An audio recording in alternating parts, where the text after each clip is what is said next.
Welcome everybody, my name is Ivan Van Norman and you're going to be seeing Death to Spies 3 today, published by 1C Company.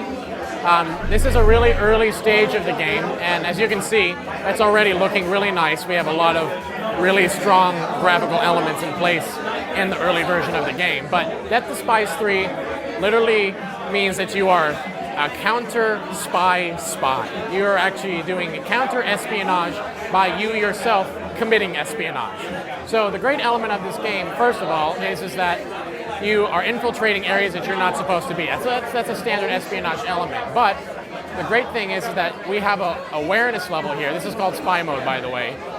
This allows you to be aware of who is looking at you and how suspicious you are. Now, me being a regular guy hanging out at the police department, it's not a big deal if I'm in the front office, but if I start doing suspicious activity like sneaking around and stuff, I actually cause the attentions of these police officers a little bit. Now, the primary goal in my mission is to go and assassinate a political prisoner who is on the 3rd floor, who's currently being interrogated at this moment.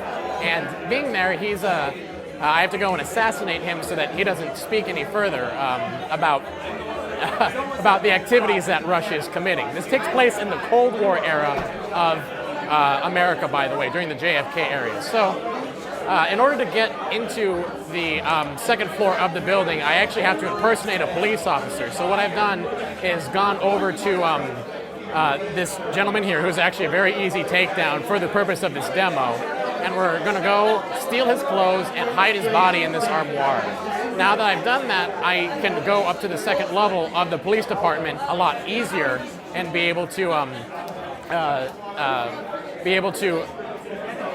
infiltrate the police department with a lot more ease. So we're going to run up to the 2nd floor here as a police officer. And by the way, if I was just in my regular clothes, going into the investigations area would be very suspicious, just being a regular person. But now that I'm in the police outfit, a lot of people are going to be causing me a lot of attention. And that shows with the vision that we have right here. So let me go up. So now that I'm going up to the 2nd floor, being a regular police officer isn't going to cut it for the purposes of getting up to the 3rd floor. So I actually have to go and impersonate a detective who will recognize by his vest with his badge on the front of it. So let's go see if we can find a detective who's sitting by himself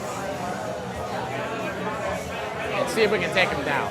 Now, the great part about this mini-map is I can actually see where my isolated targets are. I know there's one in here in this room. There's even a guy in this room as well, too. So I'm actually going to try to go over to those areas and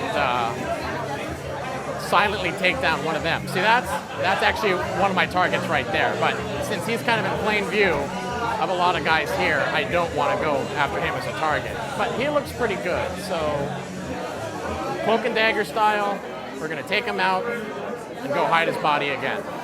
So the elements of this game is, again, you are doing things quietly and stealthily.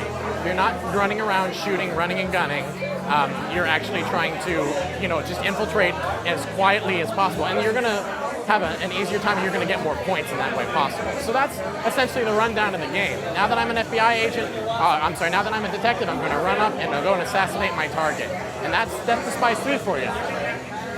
So, thank you so much.